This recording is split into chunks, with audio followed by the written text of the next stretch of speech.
Good morning, everybody. It is Saturday, July 11th, 2020. Very surprised it's already July. It seems like one heck of a year so far. And I know there's a lot more to come. So today I thought we'd talk about emotional pain. It is a topic that a lot of people either don't understand, live it, and most people don't know it, or just really don't understand how emotional pain affects every aspect of us, especially physical pain. I am a perfect example of that. And getting breast cancer because I lost my son, that emotional pain that I was experiencing internally was affecting me physically. So, we're going to talk about emotional pain today.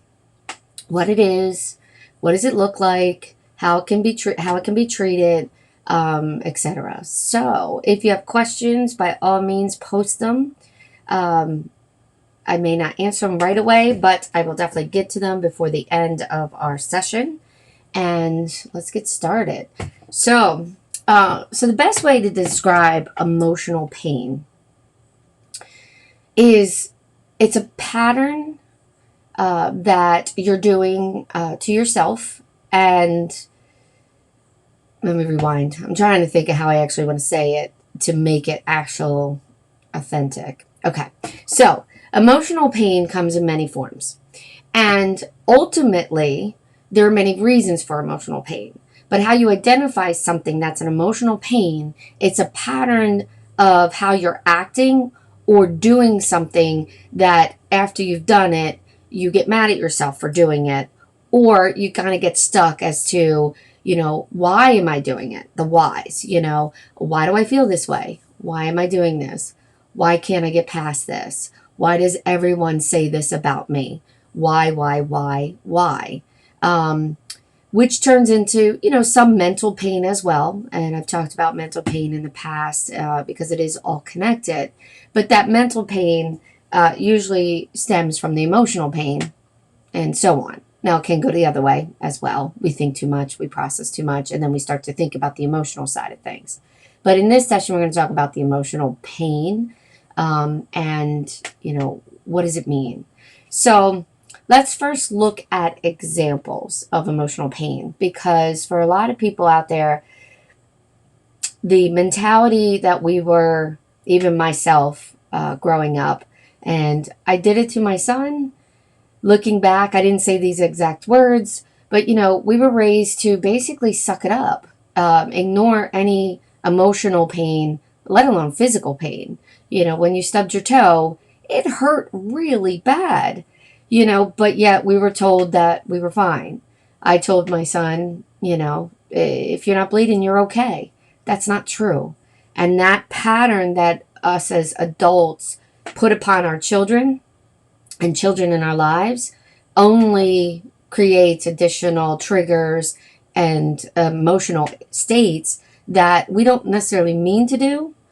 Some of us do because of our own emotional and problematic patterns, but most of us don't intentionally mean to do that and create emotional pain within others, but it happens. And mostly because we can't see it, right? We can see physical and we understand physical pain, but emotional pain, unless you've experienced it, it's very hard to relate to.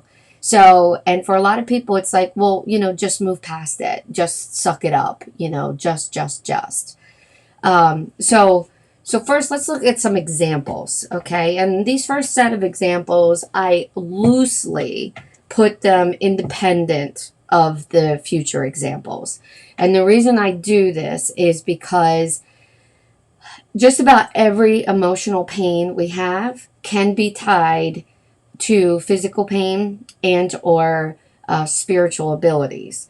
But these specific fours are a little bit more geared towards emotional, so I'm putting them separate. But again, it's loosely separate. So the first one is pushing your body to the limits. What does that mean? Some people call it the weekend warrior. Got to get things done. Get it done. Get it done. Get it done. If I keep pushing through whatever I'm dealing with emotionally or physically, then it'll be fine. Distraction is another thing, complete distraction of your world, because you just keep pushing your body, which over time creates additional physical problems, including disease and dysfunction.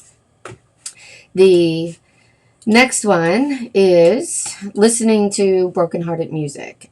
This one was loosely put here for me as well, because sometimes that's just a preference. Could it be tied to emotional pain? Absolutely. And most times it is. But there are some people who like to listen to certain music.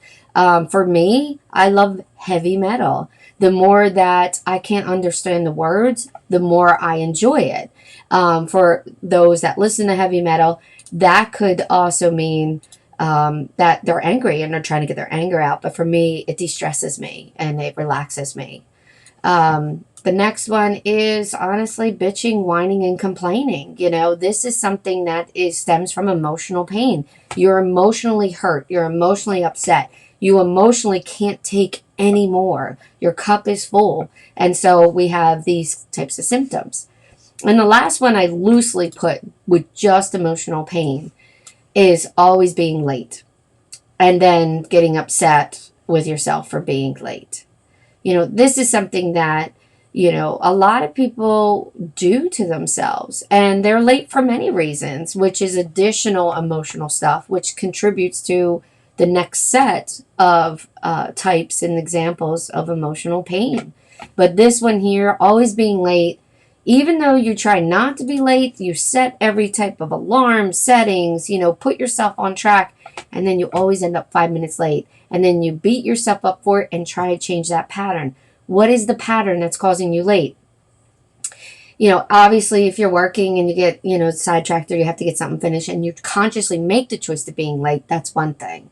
But when you can't pinpoint why you're late and why you're always late and why that day you're late yet again, other than you couldn't get motivated, other than you couldn't just get out the door, other that you just got distracted, that's emotional pain that you're holding on to and avoiding in a lot of ways. So the next set of examples that could be considered emotional pain can also be considered physical structural issues, as well as spiritual abilities. And as from past videos and any of those that actually talk to me or have seen me in the office, we tend to look at just a thing being a problem. But that's how we were raised. That's how we were taught by our medical community, that it's this. But a lot of times it's this and that. It's not just or, it's usually and. And it's because as a body, the mind, the body, and the soul all work together. They're not separate things. Just like within a physical structure, our arm isn't just an arm. Our arm is our toes. Our arm is our butt. Our arm is our head, our hair. It's all one. And internally, everything is connected through the fascia system, or recently termed in the medical community, interstitial. So that's the myofascial release. I talk about that here and there. I'll go into a more detailed thing in the future. But back to emotional pain examples. So these examples could be also. So again, it's not usually just one, it's all, and it's all connected. So physical pain or disease, as I was just saying regarding myofascial release work, specifically the fascia system or the interstitial organ, physical pain or disease could stem or be contributed to by emotional pain.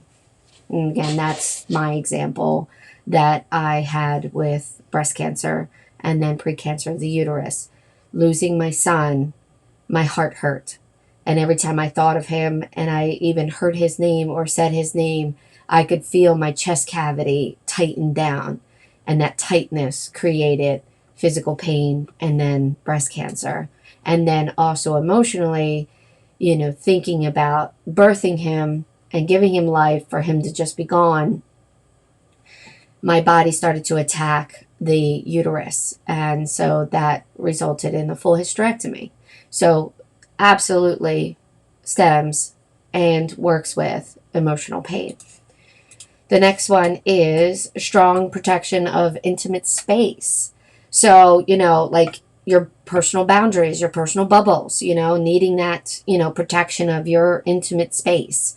That can also be physical issues that's happening. Again, you're so overwhelmed, your body's so stressed out, you need that space, as well as spiritual abilities, because if you're constantly surrounded by spirits, you may not see them, you may not understand that it's happening, but regardless, it's still happening. And feeling that energy of however many people surrounding you and not touching you can create a very strong protection for intimate space. The next one is easy to anger, frequent mood swings. Again, all connected.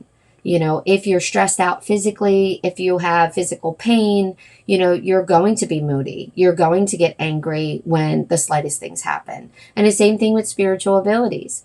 If you have spirits surrounding you and one of the channels you're listening to is empathic, then you will have mood swings. You will be labeled bipolar. You will have these issues. So again, all connected in this batch. Lack of physical touch. This might seem strange, but from an emotional perspective, especially if you're dealing with certain triggers or certain patterns or certain emotions, you don't want to be touched, and you don't want to touch anybody else. You want to stay within your space. And again, that can also be physical and spiritual. The next one is terrible nightmares. And we've talked about night terrors, but emotional pain can also stem terrors, terrible nightmares. They could be nightmares of the experience that we're dealing with the emotional. In my case, looking at my son and him visiting me and giving me a dream of, a memory of his past, that can be a terrible nightmare, and very sad. And it has happened where it was horrible for me to see it, even though it was such a wonderful dream, it turned into a nightmare. So we have those. Seeing your body differently than everyone else. This is a diagnosis called body dysmorphia, but that's also part of emotional pain, for many different reasons, and we'll talk about them, but specifically being teased, because you might have looked differently. Maybe you were overweight at one point as a small child or a teenager, and you were body shamed, and so no matter what you do, you now are still holding on to that emotional pain of that incident, and so now you see your body as something different, which causes anorexia and bulimia, and even just unhealthy eating patterns, because you can't see past what you saw at some point in time because of that emotional pain. We also have isolation, or being distant and alone. That is hugely, vastly contributed to emotional pain. But sometimes physical, because you hurt physically, so you just want to be left alone. Sometimes spiritually, being overwhelmed and just the spirits surrounding you, and you just never feel alone, so you force yourself to be alone. Perfectionism. I mean, this is a good word. Those that, need to have everything perfect. What happened earlier in life, what happened either to you or that you witnessed, was a guardian, a control freak, and had to have everything perfect, which now you're holding on to from your emotional pain of having to experience that. Let's see, what else? There's a few more here. Micromanagement, the need to control something or everything, kind of goes in with perfectionism, but it is something that a lot of times stems from emotional pain. Constantly rushing and worrying, that go mentality, or just that constant worry.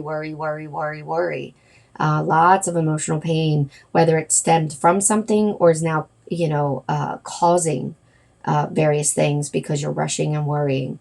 And don't get me wrong, like, we all have things to worry about and we all have times to rush. But when it's a constant problem, then it's constantly affecting you. And when it's constantly affecting you, creates emotional pain. creates physical pain. Can also be contributed by physical pain. Can also be contributed by spiritual abilities. And the last one specifically is forming abusive relationships. Sometimes you may not think that stems from emotional pain, but it is. If you were raised seeing an abuse in relationships, sometimes subconsciously we seek it out even though we don't want it. And then also physical pain. If we're always in pain, sometimes we don't feel like we deserve any better, or maybe the abuse is a distraction to your physical pain. And then spiritually, as I've discussed, we see the most beautiful person in every person because it's in there. Where none of us are born evil. Just situations happen that causes us to be problematic in various ways. And so if we're not born evil, then we all, especially people with abilities, see the most beautiful person inside. And so we tend to gravitate towards abusive relationships because we can see the most beautiful person. So those are just the main examples regarding emotional pain, and in some that connect. So why is emotional pain worse? This is a topic of discussion by a lot of people, especially those that have emotional pain. And maybe doesn't realize they have physical pain, maybe doesn't realize they have spiritual abilities, but this can create a topic of argument for a lot of people. Because for a lot of people, if you can't see it, then does it really exist? Absolutely. But yet, if you can't see it, you can't necessarily understand it. And if you can't sympathize with it, which is what's going on in our world today, if you can't sympathize with somebody, even though you've never personally experienced, so you have no perception of what that looks like, then you'll never be able to understand somebody else. So, because, I can experience somebody who's lived the exact same life, the exact same way. Everything is perfect down to a T, to every dotted line. And yet, I would always perceive it differently because I'm a unique individual, just as every one of you are. We're all unique. We all process things the way we process them, regardless of the situations. So, because it seems emotional pain is worse, and at time it really is, not having a label that we've all as a society become accustomed to, that can make it seem like it's not real. But a label is just a label. A label is something given to us to ease our mind or to say, this is the problem. This is what's wrong. When in fact, it's really not. It's many things that are wrong. But it can seem very terrible as well. Because if you're stuck in that emotional pain pattern over and over and over and over again, now you have physical problems. As I've stated with my son. I did have physical problems before, don't get me wrong, but we're approaching this from an emotional pain perspective. Because you may not know you have physical problems. But creates the physical problem. Then add in your spiritual connection. Because even though some people are not connected consciously to the spiritual world, we're all connected to it from an energy perspective. Everything is energy. Everything is connected. So even if you don't believe in it, the spiritual activity that would be around you is still trying to help you. And in some cases, depending on the pain, you may have some negative energies that want to help bring you down and continue down a terrible spiral. So, and a lot of times for people who, not sure like what that would look like from a spiritual perspective, think of it this way. If you're doing everything you possibly can from a physical and a mental health perspective, and yet you still just cannot get past certain things, and yet it feels like it's not you, it feels like it's external, such as schizophrenia, then chances are it's probably spiritually influenced. Is it 100% that? Not always. Because again, nothing is 100% anything. It's a lot of things. But we are all born connected to the spirit world. And yet we shut it down naturally to exist in the physical world. So emotional pain can be very, very, very terrible and can be more an extreme more extreme pain, I'm saying that funny, than the physical pain we experience, because it's all inside and we're holding on to it, which then spirals continuously out of control. Physical pain, the doctor says it's this. Your PT says this, your OT says this, the body workers, your massage therapist, the body workers of the world looks at body structure. Doctors look at MRIs, CAT scans, blah, blah, blah, blah, blah, all these things. So they can pinpoint and say, this is your problem.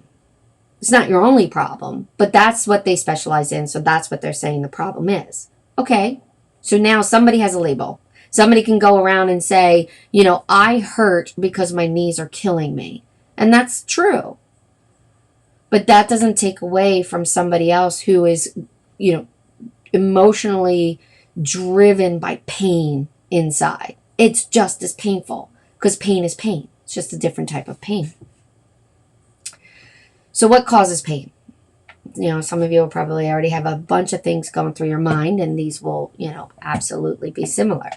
But the main causes of emotional pain are events in our life that either become triggers later on in life, even if it wasn't a trigger at that moment, whether it's this life or a past life.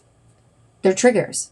Because when it comes to past lives, our bodies may change, but our soul stays the same. And our soul is what remembers all this stuff. So some examples are neglect, abuse, losing a child, losing someone. And it could be a child, a nephew, a niece, a pet, a parent, a guardian, sibling, friend, cousin, a coworker, even a stranger. Think about, walking down the street and witnessing somebody getting stabbed, or witnessing somebody having a heart attack. And no matter what action you choose, whether you choose to help or walk away or run away, depending on the situation, that can create a trigger. Either a trigger of, am I going to have a heart attack? Am I going to get stabbed? Am I going to be hurt and nobody help me? It may not have created a trigger in that moment, but it can create a trigger as we process it once we have a moment to think about it. And when we're losing somebody, pain is pain. When I lost Morgan, and even to this day, even though it's only been a little over 3 years, it feels like an eternity to me. But people would say, I lost this person, or they come in for spiritual guidance and they say, I lost my grandmom, but, it's nothing compared to what you've lost. No, it's the same. Doesn't matter that I lost my son. Everybody loses somebody, and it's painful because you love them and you miss them. When I lost my Bailey, my dog, 3 months after Morgan, it was equally as painful as losing Morgan. It was. There was no difference. I loved Bailey. And the only difference with Bailey was I was trying to prepare that for 2 years, maybe 3, because of his structural issues, his arthritis, and just him getting older. And yet when it was time, even looking back, even if Bailey was first, still just as painful. So the biggest thing we can do for each other is not try and compare our grief and pain, emotional pain, to others, especially when it comes to grief. Grief is grief. Sadness is sadness. It hurts. And everybody processes it differently on how far they go through. And it's not about moving through it, and this goes for all emotional pain. It's about moving with it, because it's nothing that ever leaves you. You will never forget it. You may not think about it all the time. You might put the book on the shelf, as Dave had said to me once. And I've always remembered that. But you move with it, not through it. And anybody who tries to say move through it, you need to tell them it's about moving with it, not through it. Some of the other examples are seeing things done to somebody else, neglect and abuse. If we were raised in an abusive household or with neglect, but yet not happening to you, that could be a trigger for you later on, whether it's the need to make sure everybody else is okay, which then creates emotional pain, or even just for yourself, of what you're doing to yourself to feel guilty about not intervening. So how we were raised is also sometimes emotional pain. How we were talked to, how we were punished, peer pressure, society's norms and images, the need to look like the Kim Kardashians of the world, that need, that so much so that now we have so many filters on our photos that it doesn't even look like us anymore. To look beautiful and young, especially for females, like that's society's images. And that creates a lot of emotional pain, and then creates so many other issues. Being cheated on, being teased, being judged. These are all emotional pains. But then we add in the structural problems, our structural pulls within the body, that fascia system, the interstitial organ. Most significantly, pulls through the face, the neck, especially the right side, which is where, our emotional is the right side of our brain, all of that. Or our solar plex, pull through the solar plex, which is our emotional brain. These things, these structural things can create emotional pain because it's pulling things. We're processing things differently. And this could be, we were born that way and we don't even realize it.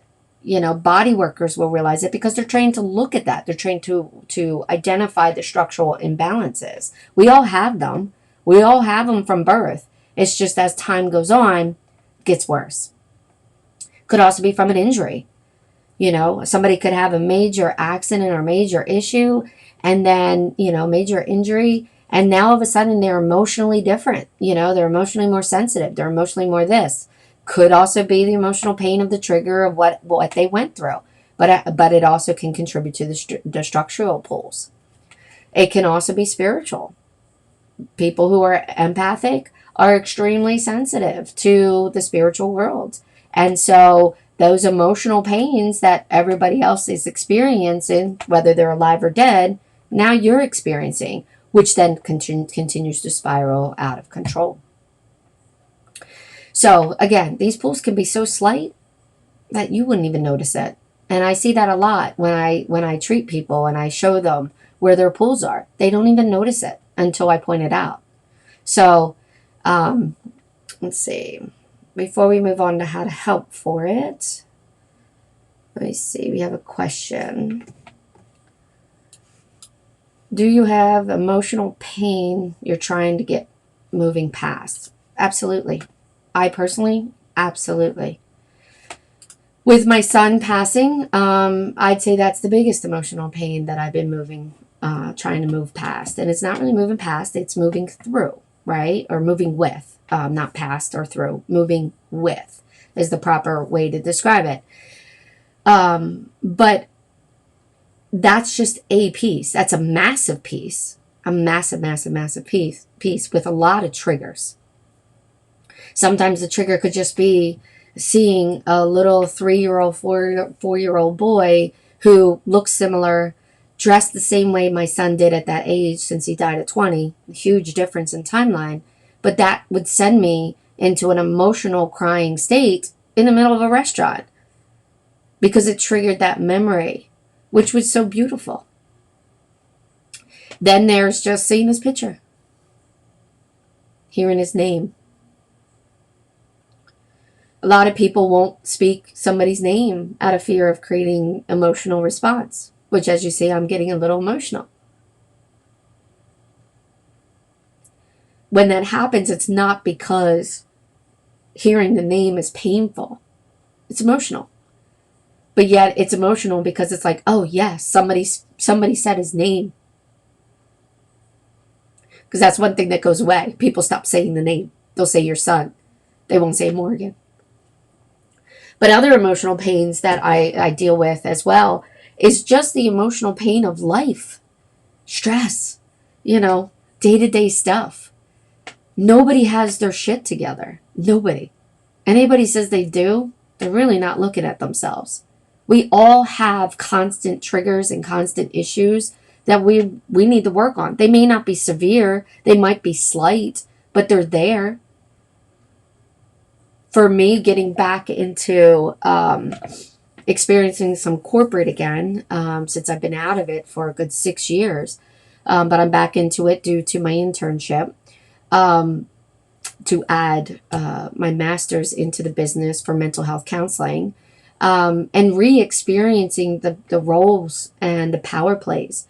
That's stirring up emotional pain for me, because it really annoys me and upsets me that people pushing their insecurities and power struggles onto me because whatever reasons. So it's a pain that I work through. So yeah, I work through them, and it's the best thing to do. Or not through them, with them. It's the best thing to do, because it's about letting go so we can breathe again. We talk about, what's the difference between a dog and a person, sitting on a park bench. The person's thinking about everything that they need to do or everything that's happened to them, and they're not just being in the moment. A dog is being in the moment. They're next to their person. They're playing. John, let's see. There's so many people, but I believe was it John Barnes?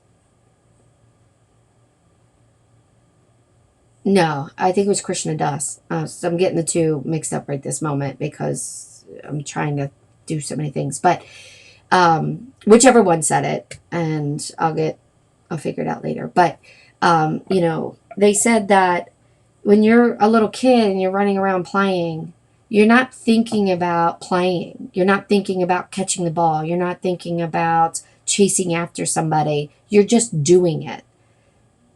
And that's what animals do. They just do. That's all they do.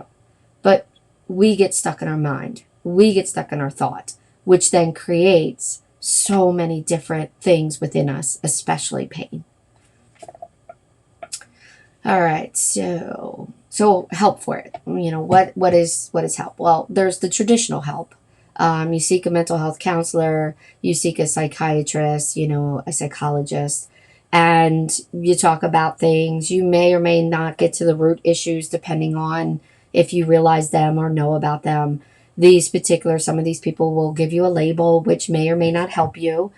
Being labeled bipolar, for example, or schizophrenia may help you, but also may not, because if you're spiritually connected, then that's only going to temporarily help. And that's why some people will go on these medications and they might feel better for a little bit, but they never get better. And it's because no matter what they do with the medication, no matter how much they change it, they never get better. And it's because of the other aspect of who they are. So, truly, and as a mind, body, soul therapist, within my practice, I look at all aspects. I look at physical structures. I look at spiritual abilities. And currently, I look at how mentally you're being affected. And although I don't diagnose and I don't, put that into play, I hear what you tell me you're labeled with, and then I look at you physically and I look at you spiritually to see if it truly could be the mind or if it could be something else or both of the other things. So, if you are anywhere in the world, try different therapies. Try multiple therapies. Don't just tunnel vision to one, because again, it's not ever just one thing. So try something for a while, and if you feel better, great. But if you're not completely better, seek out another. Try a myofascial release therapist. Some physical therapies do them. Some occupational therapies have them. Some doctors and some nurses know about it. Not a lot, Eventually, they all will. But right now, you have to, seek out myofascial release treatment for your physical pain, especially. But that can also help you with your emotional pain as well. And another example for me is dealing with a emotional pain from when I was a childhood that came up during a touch of myofascial release. They just happened to touch a certain part of my body, and my soul remembered that touch and that feeling, and it just brought up the emotional pain I was holding on to. So it can also help with the emotional pain as well, because again, everything is connected. Seek out somebody who does Reiki or energy work. Seek out somebody who maybe is a spiritual person, a shaman, a medium, kind of see, don't go for somebody so expensive, especially if you're not necessarily sure you believe in it. Sometimes the cheaper people are more in tune than the more expensive people. And there's various reasons for that. But, every person, including babies, need myofascial release, need energy, spiritual work, need mental health. Not obviously as a baby, but because they can't really process. But, a mental health counselor can intervene if there's sleeping problems, if there's vocal problems, lack of wanting to communicate when should be fine, physically.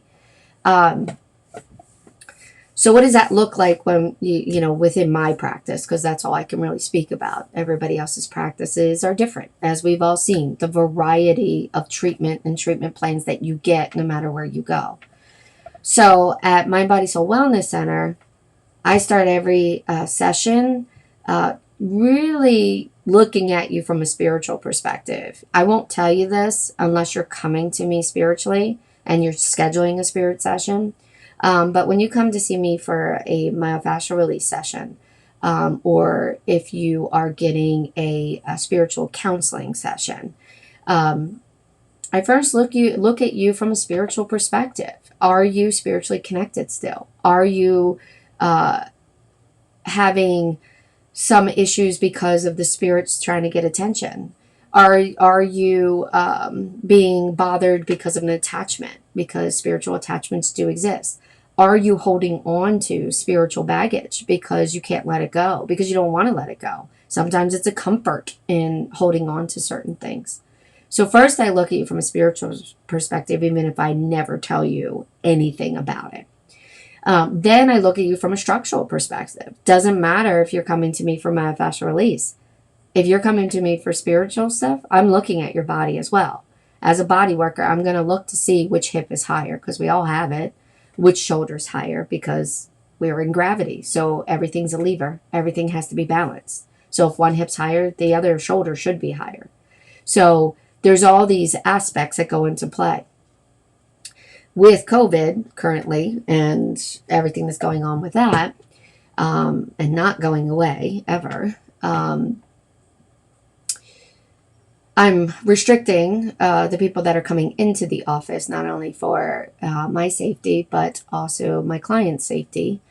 So if you feel you really could use a myofascial release session, you would need to email me, and then most likely I would let you come in, but it would be during a gap where I can completely clean and make sure everything is good for you before you come in, and then also after you leave. So it's still an option for those out there. You just have to message me so I can let you know.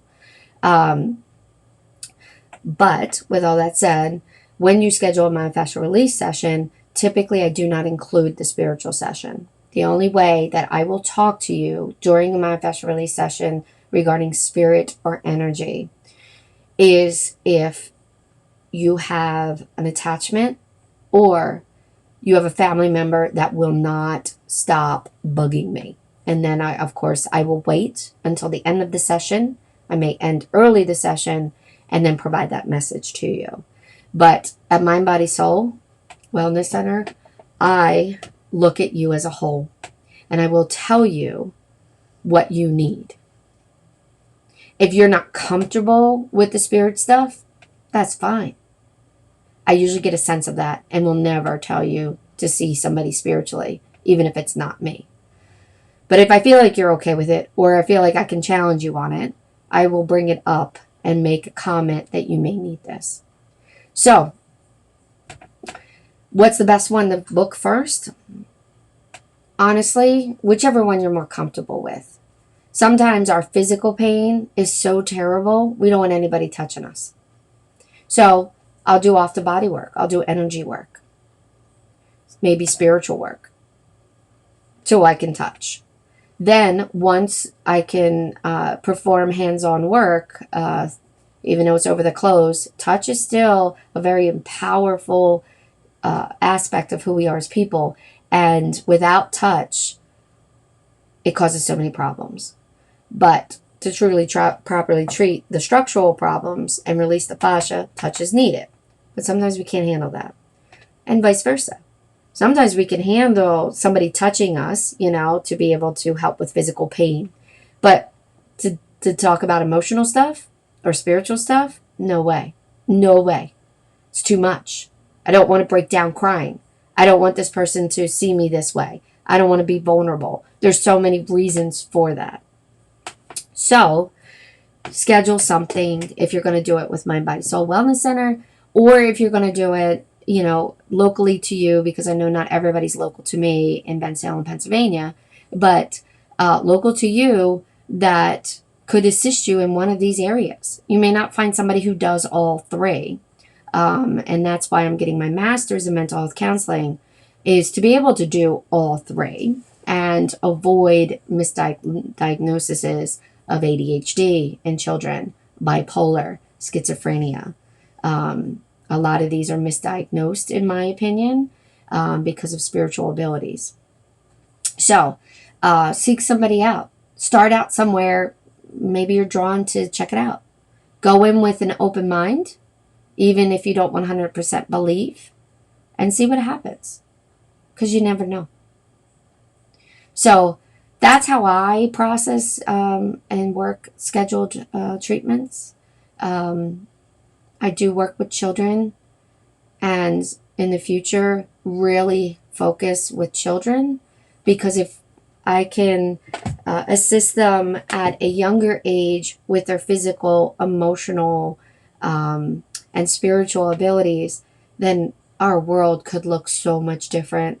We would have less pain emotionally, less pain physically, less pain mentally, and even in a lot of ways, a little more tolerant of things we don't understand and things that we would not necessarily quickly judge, but we do, including racism, including just general hatred. Hatred for ourselves that turns into hatred for somebody else, because how can I like you if I don't like me? I'd rather not focus on me and not hate this about me, so I'm going to hate you for that. And that is just a terrible way for us to exist. Because why inflict pain? Why make somebody else feel so much pain to the point that they kill themselves? To the point where they live such a sheltered life that they never feel free to be them, to dance, to laugh, to sing. Why? Because we don't like ourselves? Because we're so stressed out that we can't see past that stress? And again, it's all connected. Emotional, physical, and spiritual. So, unless anybody has any questions, we're going to end a little early today by like 10 minutes. And next week, so a couple announcements while anybody posts anything they have questions on. I'm going to start doing some interviews. So if anybody has anything they want to share professionally out there that goes along the lines of what Mind, Body, Soul Wellness Center does, physical pain, emotional pain, spiritual pain, or spiritual, techniques. This includes techniques such as pains for all those other things. Then reach out to me. You can email me. You can text me. Whichever's fine. And, we'll set something up.